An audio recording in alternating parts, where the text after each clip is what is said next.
दोस्तों, भारत को पहले दुनिया में सबसे ज्यादा माल आयातक देश यानी कि गुड्स इंपोर्टर कंट्री के तौर पर जाना जाता था। Crude oil, petroleum product, telecommunication equipment, electronic equipment, industrial machinery, defence equipment जैसे कई सारे प्रोडक्ट्स के लिए भारत दूसरे देशों पर पूरी तरीके से निर्भर था।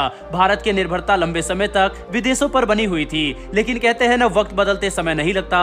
भारत ने भी धीरे धीरे पूरी दुनिया से अपनी निर्भरता को इस तरह से कम कर दिया कि आज पूरे विश्व में भारत उन सभी सामानों को एक्सपोर्ट करने के काबिल बन चुका है जिन्हें बनाने की टेक्नोलॉजी तक भारत के पास पहले नहीं थी। एक मजबूर देश से एक मजबूत देश बनने का यह सफर भारत ने पिछले कुछ सालों में तय किया है और इसी दिशा में लगातार भारत आगे बढ़ता जा रहा है। डिफेंस के क्षेत्र में सबसे ज्यादा भारत दूसरे देशों पर अपनी निर्भरता बनाए हुए था। अपने बजट का एक बहुत बड़ा हिस्सा दूसरे देशों से बड़े बड़े और घातक हथियारों और उनके उपकरणों को खरीदने में भारत सालों से गंवा रहा था। वहीं आज भारत इतना काबिल और मजबूत हो चुका है कि अपने ही देश में बनी हुई ब्रह्मोस मिसाइल दुनिया भर के बड़े बड़े देशों को एक्सपोर्ट कर रहा है। सिर्फ ब्रह्मोस ही नहीं बल्कि भारत के डीआरडीओ द्वारा बनाए गए डिफेंस सेक्टर के बाकी मजबूत और घातक हथियार भी इस वक्त पूरी दुनिया की नजरों में आ चुके हैं, जो एक ही झटके में दुश्मनों को खत्म करने की क्षमता रखते हैं। हमारी आज की इस खास वीडियो में जानते हैं उन देशों के बारे में जो इस वक्त भारत के ब्रह्मोस मिसाइल और एडीएस सिस्टम में काफी दिलचस्पी दिखा रहे हैं। तो चलिए दोस्तों, बिना वक्त गवाए स्टार्ट करते हैं इस वीडियो को।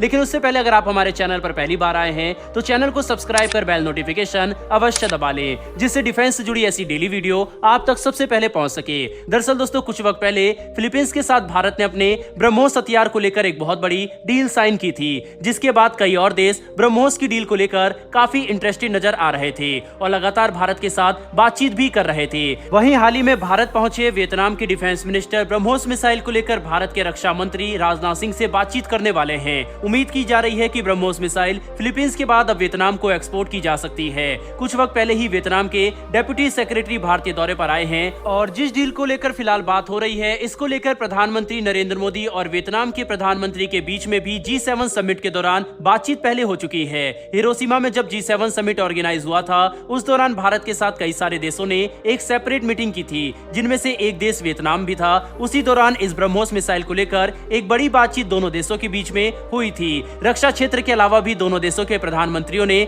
आपस में कई और सेक्टर में डेवलपमेंट को लेकर अहम बातचीत की, जैसे कि supply chain, energy sector, science and technology, human resource development, culture and people to people ties. हालांकि वियतनाम के साथ होने वाली ब्रह्मोस की इस डील के बारे में अभी तक ऑफिशियल स्टेटमेंट सामने नहीं आई है। हालांकि राजनाथ सिंह के साथ होने वाले वियतनाम के सेक्रेटरी जनरल की मीटिंग का सभी को इंतजार है। उसी के बाद पता चलेगा कि आखिर इस बार ब्रह्मोस की ये डील कितने बड़े पैमाने पर साइन होने वाली है। वहीं पर अगर ये डील वियतनाम साइन कर लेता है तो ब्रह्मोस मिसाइल फिलीपींस के बाद वियतनाम के पास पहुंच जाएगी और ये चीन के ऊपर एक काफी बड़ा प्रेशर क्रिएट करेगी, क्योंकि ब्रह्मोस मिसाइल दुनिया की सबसे तेज सुपरसोनिक मिसाइलों में से एक मानी जाती है और ये चाइना के ऊपर बहुत बड़ा प्रेशर क्रिएट करेगा। फिलहाल बढ़ते हैं हमारी दूसरी खबर की तरफ। ब्रह्मोस मिसाइल के बाद भारत अपने एडीएस यानी कि एडवांस डिफेंस सिस्टम को प्रमोट करने के लिए इजिप्ट की तरफ रुख करने वाला है। पिछले कुछ समय से खबर आ रही है कि भारत अपने सप्लाई चेन को डाइवर्सिफाई कर रहा है। भारत के प्रधानमंत्री 24 जून को 2 दिवसीय दौरे पर इजिप्ट जाने वाले हैं। मिनिस्ट्री ऑफ एक्सटर्नल अफेयर ने हाल ही में प्रधानमंत्री नरेंद्र मोदी के ट्रेवल स्केड्यूल को ऑफिशियली अनाउंस करते हुए बताया था कि यह उनका पहला इजिप्शियन दौरा होगा। मीडिया रिपोर्ट की माने तो ऐसा कहा जा रहा है कि इंडिया आकाश और Akash next generation air defence system को इजिप्ट में सबसे ज्यादा प्रमोट करने वाला है। इस मिसाइल में कई तरह के एडवांस फीचर मौजूद है और इस मिसाइल को पूरी तरीके से डोमेस्टिकली मैन्युफैक्चर किया जाएगा। इन मिसाइल के साथ साथ भारत इजिप्ट को इस मिसाइल डिफेंस सिस्टम की टेक्नोलॉजी ट्रांसफर भी ऑफर कर रहा है, जो कि आगे चलकर दोनों ही देशों के बीच में डिफेंस पार्टनरशिप को बढ़ावा देने वाला है।